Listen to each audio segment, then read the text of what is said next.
So this will be the podcast without video. No, it'll be a video on our Oh site. wow.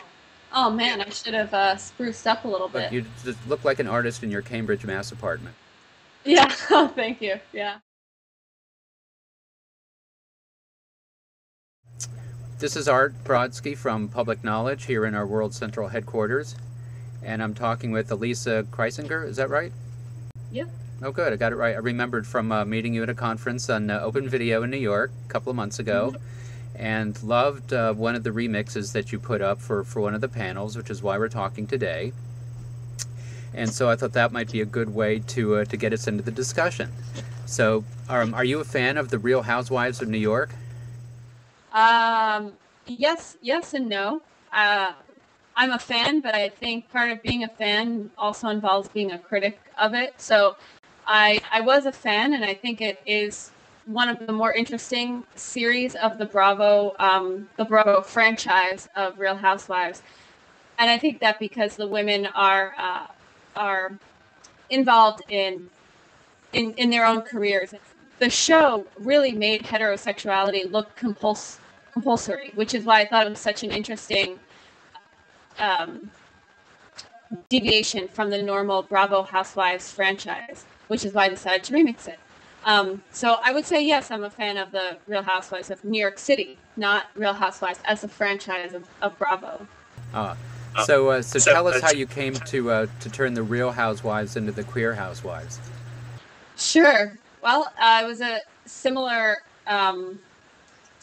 process. I watched the show and I thought it would be really great to make one of them, instead of dealing with not finding a mate, I thought it would be interesting for them to come out of the closet. So instead of the original footage, and you'll see this in a lot of reality television theory, that basically characters and the women in this case who are portrayed on the show can be edited to look or seem like any character portrayal. So I just re-edited that footage that was aired, and made her to be queer. I thought that was a more interesting storyline, and I thought that to see that on a mainstream TV show would be interesting, and something that I haven't seen, and something that I would identify with more, not only as a remixer, but just as a fan of popular culture. Coming up on The Real Housewives of New York City, I wanted to let her know. This is who I am, and I don't act like I'm anything else on a date or otherwise. I mean, it takes her a while to warm up to people, so it was a bit of a challenge to kind of get her into it. And it felt great. I didn't expect her to like jump on me like that. To just go run off into La La Land is absolutely delusional. And what kind of reactions have you received to it? Well, at first, a lot of people thought that I thought she was gay and was making this assumption about her, Bethany, that is, Bethany Frankel, who is promoting a line of everything, books and cupcakes and everything, and health, a health line.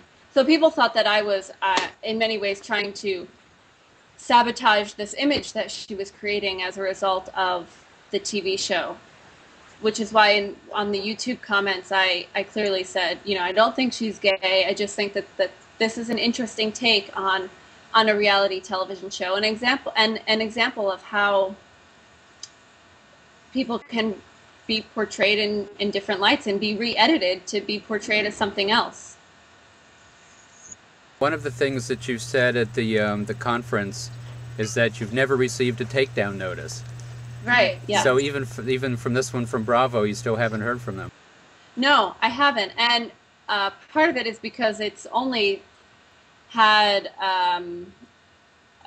let's see, as my last count, 654 views on YouTube. So that could be part of it. But I do know that Bethany has seen it, so she hasn't commented on whether she likes it or not, but I know that she has seen it and is aware of it and hasn't had a problem with it. She knows that it went up at OVC.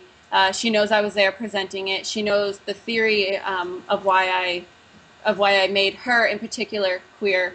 for the same reason, like I said before, it's the idea of the show making heterosexuality actually seem compulsory. So she knows, but no, I haven't heard anything from Bravo, but I do know that she is starting her own reality TV show just herself, so could be some good new fodder coming. Really? Do you what else are you watching and looking for things to remix?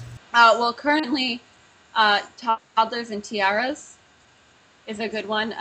There's a woman writing a book called Reality Bites, Reality Bites Back. Her name is Jennifer Posen, and she's writing on the pageant process for women as both making young girls seem older, so hypersexualizing younger girls, while pageant shows try and make older women look much younger and almost infantile. So I'm trying to make a remix for that book and for that issue. Also, I'd like to queer Jennifer Aniston and Angelina Jolie, and that's something that I'm working on now. And just get Brad totally out of the picture. I think that would be great. Also, Miley Cyrus and Carrie Bradshaw from Sex and the City. So those are the things that I'm kind of rehashing at and relooking at now. That last one's an interesting pairing. Sorry? Carrie and Miley? Oh, well, not together, separately. Separately, okay. That makes a little more sense. Yeah. Generationally, at least. Right, So, yeah. That'd be funny, actually. Yeah. Little mother and daughter thing going. Yeah. Actually, that's good. I'll give you credit if that actually happens. That would be really funny. Thank you or not, then they'll know where I live. One of the things I noticed a lot in your writing, and I read through a lot of your writing about political remix videos on your website and your websites, is that you discuss a lot about the concept of fair use. Mm-hmm. And the fact that, and you go through the whole long explanation that you got from the Berkman Center and said, you hoped at some point it might get to where fair use isn't that complicated. Yeah. Is fair use too complicated now? That's a really good question. I just finished teaching it to a bunch of high school teenagers at the Youth Media Center here in Cambridge, and I thought I explained it really well and got it down to its bare bones, and they still don't understand it. They still constantly ask, is this okay to use? Can I use this copyrighted music? Can I use this footage? Even when they're making critiques. So I think I used to think that it was much more cut and dry. Fair use, you can use copyrighted material for parody, for satire, for critique, or in the classroom, and that was it. But those lines tend to blur a lot, and I think that fair use and copyright law in general, I think that belongs to the lawyers, and I think that it's not supposed to be touched by people outside of that discourse, and now that's changing, obviously. So I think the way it's written is very exclusive. So yeah, to answer your question, I think it's very confusing, and I think there's a lot of fine details in it. And I'm really thankful that there are institutions like the Berkman Center, the Center for Social Media at American Organization for Transformative Works. Who else? The Internet. Public Knowledge? I'm sorry? Public Knowledge? Yes, and Public Knowledge, exactly. That was the last one on my list, yes. Exactly, and you guys. So I'm so grateful that you guys are around to artists make use of fair use, because if we didn't use it, if other artists didn't use it, then we would lose it. So how would, in your concept, if you could start over and define fair use simply, what would it look like? Using the current law. No, just let's say, Lisa, I've got this idea for fair use. Forget that the current law exists. What would your fair use be? That's I've never been asked that before. I would say that fair use would be citing the person that you got your source footage from, whether that be in a text, from a book, from a movie. If you were to quote somebody in a paper, you would cite them. I think it would be the same thing with remixing, just letting people know either within your movie, within your remix, or in your comment section, the resources that you use, the source footage you use. But I don't think money should exchange hands. I don't think that fair use, and fair use doesn't mean that necessarily today either, but I think that just citing where your original source footage came from is always a good thing to do, just to give the people credit who came before you, who you're building on. I think that's important. Because I noticed in some of your other videos where, for example, you ripped off the I Am Woman for I Am Man and had all sorts of commercial things in there. I think that's considered a fair use, yeah. It's sort of in the eye of the lawyers, though, isn't it? I mean, like Captivity, you had a bunch of, really rapid edits, quick cuts from all sorts of recognizable people in commercials and things. Captivity, intended to thrill through the depiction of grotesque, violent, or supernatural events. Where am I? Someone has been watching. Somebody wants you in the worst way. Captivity. How did you put that one together? Well, it was made for the 24/7 DIY Media Summit at USC. It was curated by Jonathan, and I put something together. That was the first remix I did, so it took me like 6 months or something to actually complete. And I was in school at the time, so I was reading a lot of media theory. So I just started collecting things and footage, pictures from magazines and things like that, and I compiled it all together, edited it as quickly as possible. The hardest thing was really the voiceover, and I took it from a trailer for a horror movie explaining what the definition of a horror movie was. So I thought that was fitting for what the message of the remix was. And it was basically a great lesson in finding good source footage and maintaining good file management, really, because there was a lot of stuff in there. There was. For such a short video, you had a lot of images. Yeah. I think that being my first one, I think that was, I realized, okay, I don't have to do this much next time. I can stick to one or two and just be good with that. So. Yeah, and for some of the other ones, your political equality ones and your one around the inauguration, you had a whole mix of old newsreel footage and some commercials and news programs and everything. Thanks to public domain, a lot of that stuff was out in the open for people to use. But again, like I know you talked to Nina Paley, a lot of things that are in public domain that should be in public domain sometimes are still not considered a fair use of materials. So luckily I haven't received any problems with that piece, but that stuff was fairly easy to find since it was out there already. But when you call yourself a pop culture pirate and hacktivist.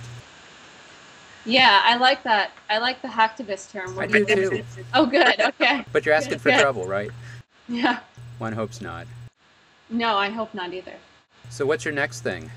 Well, right now I'm working on the hacking side of hacktivist, and I'm trying to hack a bunch of source material. And I'm also writing a screenplay. So I divide the time between the two, and I'm doing a lot of writing in media theory remix theory on political remix and why it's a valid art form and should be acknowledged in the video culture and the video space. I'd like to think that also means that being acknowledged on YouTube as a viable source of both entertainment and art. So that includes Vidding as well.